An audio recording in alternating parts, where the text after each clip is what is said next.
RCC kama tulivyosema, tumekubaliana kwamba tunapeleka mbele sasa kwa hatua nyingine, na kwamba mkoa wetu wa Dar es Salaam unaomba kuidhinishiwa bajeti ya mwaka 2026/27 ya bilioni 992 milioni 661 565,532. Mkoa wetu wa Dar es Salaam kwa ujumla wake unaomba kuidhinishiwa bajeti ya mwaka 2026/27 ya jumla shilingi bilioni 992 milioni 661,565,532. Hii ikiwa ni fedha kwa ajili ya matumizi mbalimbali ikiwemo matumizi ya maendeleo ya jamii zetu pamoja na mishahara kwa watumishi ambao wanatumikia kazi hiyo. Kwa hiyo ndugu wajumbe wa kikao hiki, nawashukuru sana na naomba tukipigie makofi kwa kazi kubwa ambayo. Lakini pia tumekuwa na kikao chetu muhimu sana cha road bond, na wajumbe wenzetu tumeongea mambo mengi na ambayo sekretarieti pia kupitia katibu tawala wetu wa mkoa wataandika vizuri mambo yote ambayo yameelezwa kwa maslahi mapana ya mkoa wetu.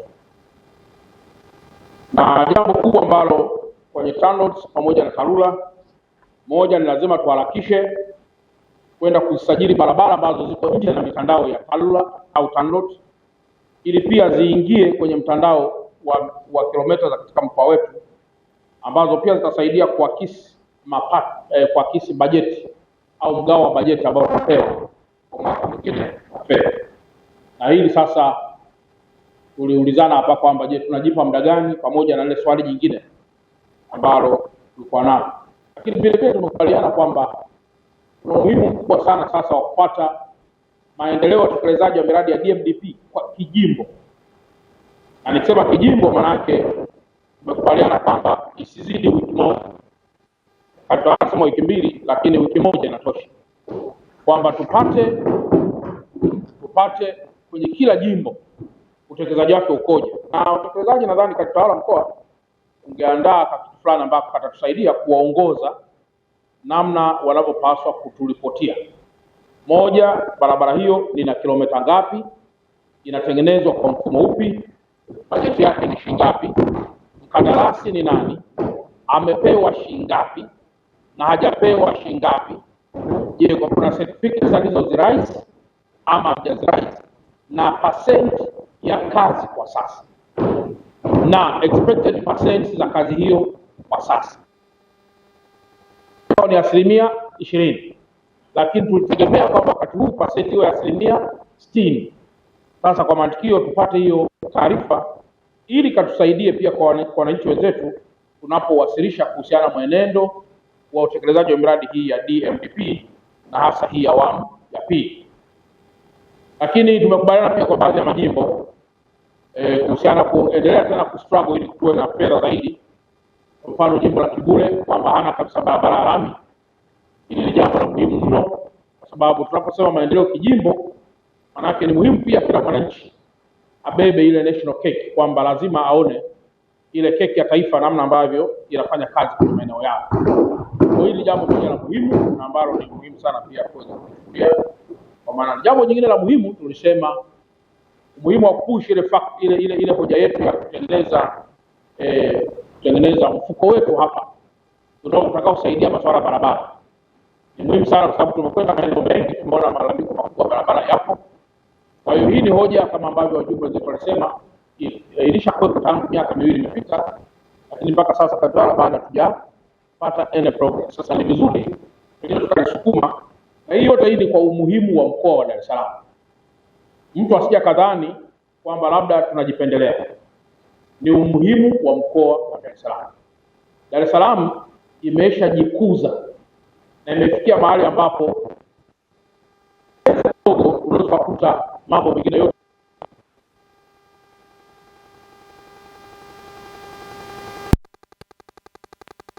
unakuta magari yanaanzia Posta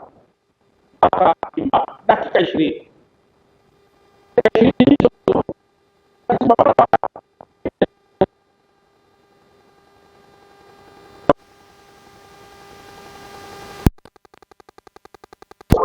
Tulifanyie kazi ili mkoa wetu uendelee kubeba taswira kama ambavyo wengine wamesema, taswira ya nchi, na hapa inabeba pia taswira ya kidiplomasia.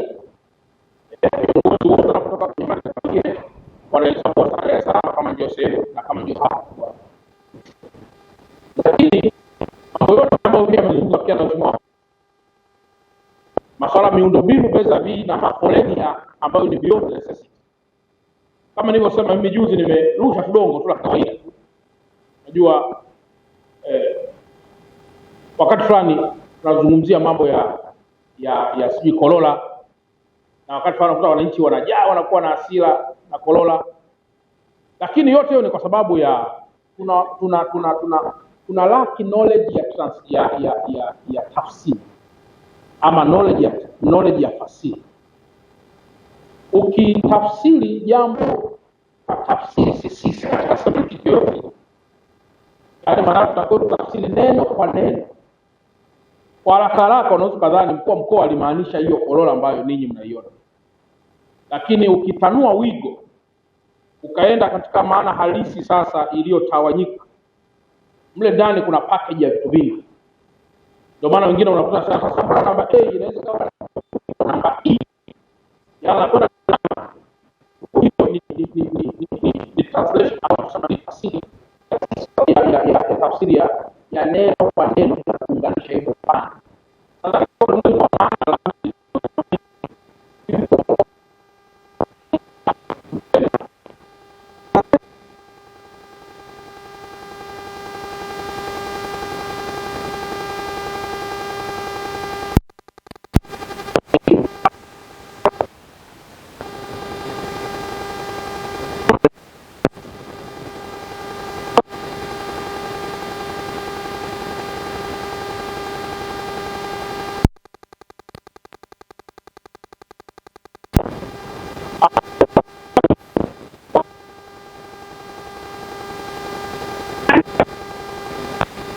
barabara kuu, nikupe tu mfano mdogo sana.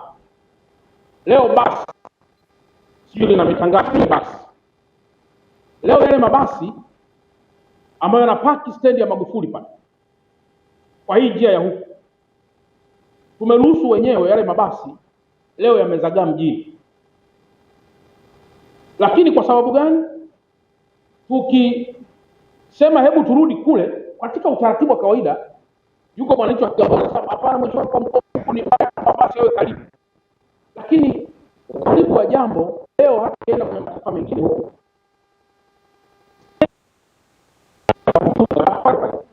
wala haiwezi kuelekea labda Kigamboni au pale, na kama unataka kusafiri utaifuata pale.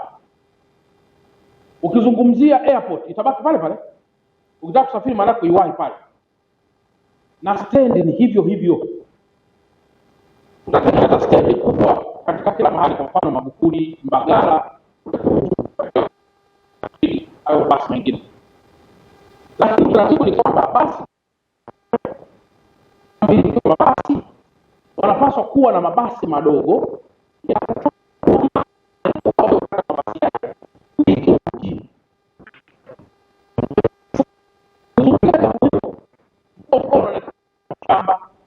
unaonekana kama vile wewe unataka kukatili biashara za watu, lakini ukweli ni kwamba huwezi kuendesha mkoa kwenye uholela wa kudumu na ukajiita kiongozi. Hiyo haiwezekani, haiwezi kuwa.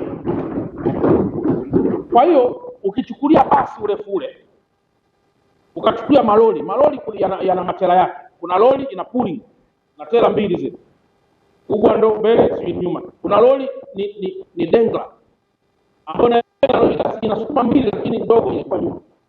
Kuna flatbed ambayo pia ni ya kawaida.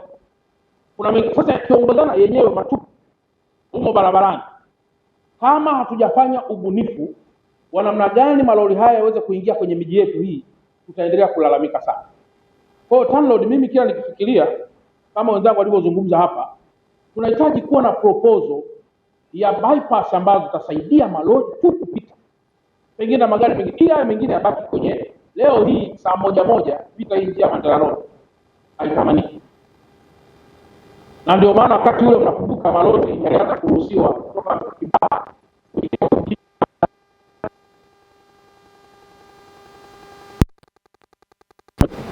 Lakini hoja nyingine ni kusema huwezi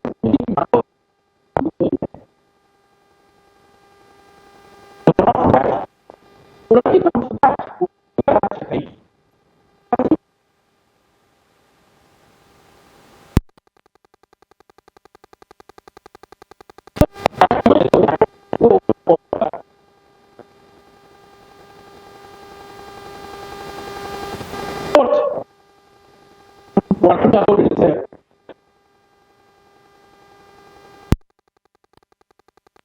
ameziba barabara, bodaboda imeziba barabara, maguta yameziba barabara, malori yameziba barabara, wanywagongo wameziba barabara. Sasa mwisho wa siku tunasema sisi ni viongozi wa mkoa wa Dar es Salaam, ikitokea disaster ya aina yoyote, mimi nilikuwa pale Kariakoo wakati jengo lile linadondoka, we used almost not less than 2 hours tuna struggle namna kuingia jengo dogo ambalo leo ukiangalia mifano ya nchi za Iran na nchi pengine zingine huko za Israeli huko, kinachotokea kule ni kwamba sisi Mwenyezi Mungu aendelee kutuepusha. Sisi tuna struggle zaidi ya masaa mawili, tuna struggle namna kuingia pale, ondoa jambo hili, ondoa jambo hili. Sasa tunapozungumzia leo, tunatakiwa kuendelea kuzifungua barabara. Mwingine anasema huyu sio kiongozi, huyu sio kiongozi. Sasa wewe kama unafanya biashara kawaida, kama ile barabara ingefungwa pale, wewe ungefikaje pale? Haya, tunaelekea hospitali, barabara zimefungwa, utafanyaje?